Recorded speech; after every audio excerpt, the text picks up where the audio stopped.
soldats du Tchad, mes chers frères d'armes,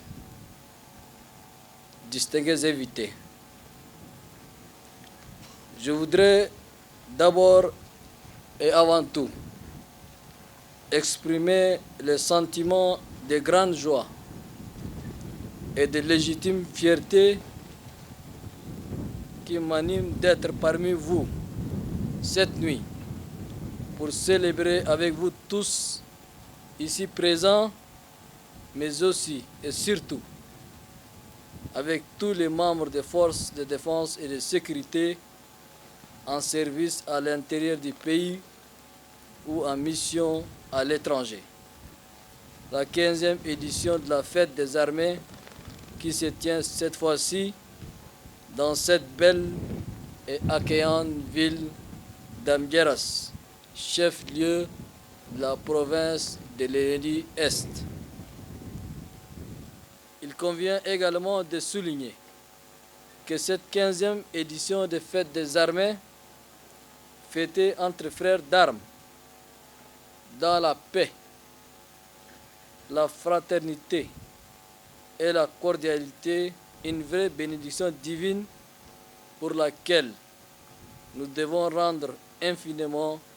grâce au Tout-Puissant. J'ai saisi cette opportunité solennelle pour saluer vivement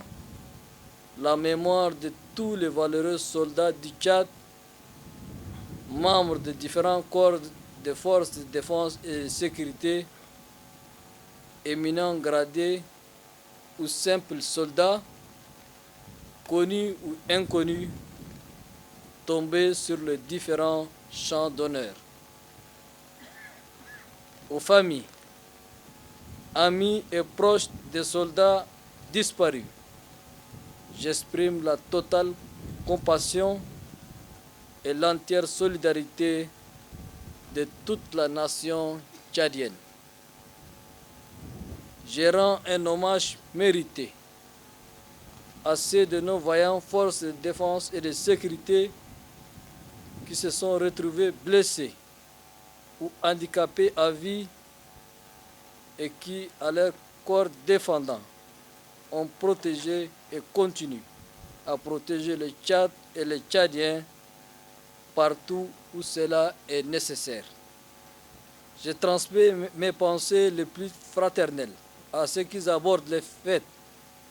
de fin d'année dans la solitude, la maladie, le froid, le désert ou l'éloignement de la patrie et de leur famille en raison de leur affectation partout au Tchad et à l'étranger pour veiller sur la sécurité de notre pays ou remplir ses engagements internationaux. Mes chers frères d'armes, initiés dans la volonté de communier et de créer un cadre festif pour les forces de défense et de sécurité, la fête des armées est également un moment tout indiqué pour jeter un regard rétrospectif sur les missions qui animent la carrière des armées, dont le conduite doit traduire l'honneur, la discipline, la rigueur et le sens des sacrifices propres aux armées. Ces retrouvailles conviviales nous servent également de passer en revue les avancées réalisées et les insuffisances à corriger dans la marche vers la professionnalisation des armées et les perspectives de la nouvelle année. Comme l'année qui tire à sa fin, l'année 2023 sera une année d'action, de progression et de résultats. Elle sera celle de grandes réalisations dans le sens de l'amélioration des conditions de vie et de travail de nos soldats par l'aboutissement des réformes ambitieuses engagées. En effet, plusieurs réformes annoncées à Mao lors de la précédente édition des Fêtes des Armées sont déjà effectives ou en voie de l'être, dont on peut citer les réformes suivantes. L'adoption du statut général des militaires,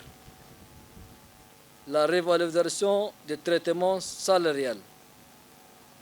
la création d'une caisse d'assurance maladie des armées, la création de l'économie des armées pour subventionner les denrées et produits alimentaires, la création de la caisse des retraites militaires, la mise en place d'une politique foncière et immobilière, la mise sous un commandement unifié de toutes les forces en charge de la sécurité intérieure, le renforcement en équipement et en formation des forces en charge de la sécurité intérieure. C'est le lieu de féliciter et d'encourager les membres de différentes commissions qui ont travaillé d'arrache-pied pour faire aboutir en un temps record 9 lois et les décrets d'application pour rendre effectives toutes ces réformes. Je me réjouis également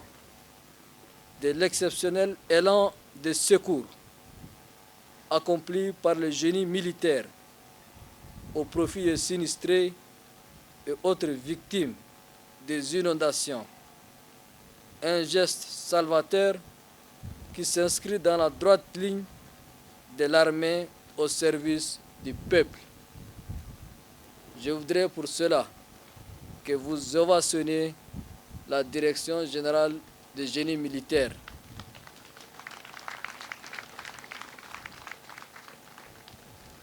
Sur le plan institutionnel, nous notons pour la première fois dans l'histoire de notre armée la mise en place de la justice militaire avec la nomination des membres du Conseil supérieur de la magistrature militaire, de la Haute Cour de la justice militaire et l'installation de 3 tribunaux militaires pour juger les militaires coupables d'infractions des droits communs et des infractions purement militaires.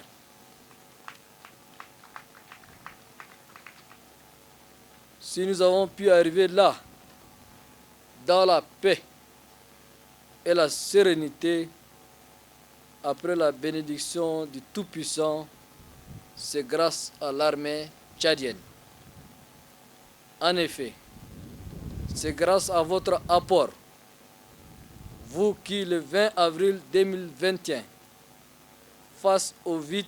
constitutionnel consécutif à la disparition tragique du président de la République, le maréchal du Tchad, Idriss Déby Itno, paix à son âme, avait décidé de prendre en main le destin de notre pays. Cette décision historique a permis de sauver le pays